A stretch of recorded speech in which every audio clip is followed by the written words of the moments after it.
Alright guys, just wanted to give this quick update on what I've been working for the past few days.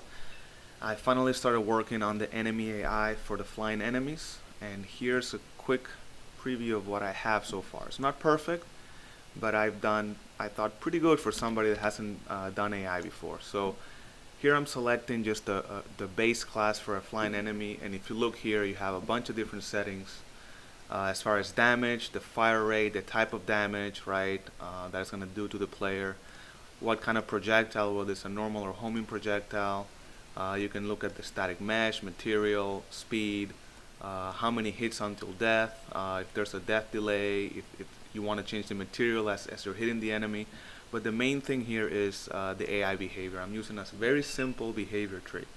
So I basically broke it down into two modes: idle and engage. Idle means when the player's out of range, how is the AI going to behave? And I have three different behaviors right now. Stay in place, just basically just stay right there hovering. Patrol a route, which is spline, and move to a random location inside a volume. And I have three examples here that I'll show in a second.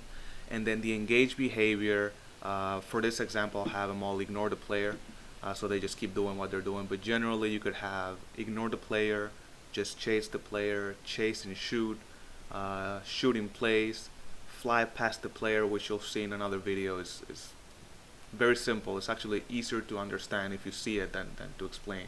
Stay in front of the player and come towards the player. And this is obviously a growing list, but this is what I have so far to try to emulate games like the Star Fox series, which I'm a big fan of. So in this case, these three guys are stay in place, right? This guy here is move to random location, and you can see here that I'm just referencing the bounding box here, and I have what is the minimum distance between random points, and I have 1,000 units here. And then these guys over here are following the patrol. So this guy is going to follow this little closed loop spline, and you can see here that is patrol route, and I have a track speed, how quickly are they going to patrol it, and this guy's going to use this spline here. So let's see what happens if I just click on simulate. So you can see these guys are just hovering in place. This guy here is just, you can see here the bounding box is just choosing a random point and then just kind of navigating towards it. This is still not perfect, but it's close enough that at least it's staying within the bounds here.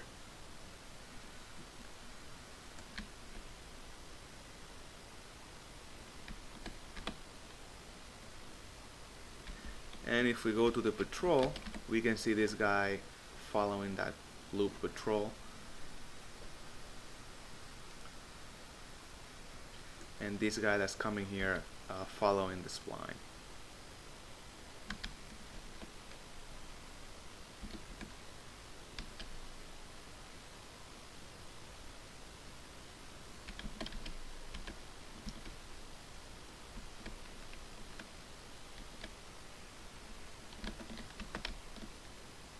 And you have the option to make the spline closed, or in this case not closed, which just goes back and forth. If it's closed, it just kind of keeps going up and down.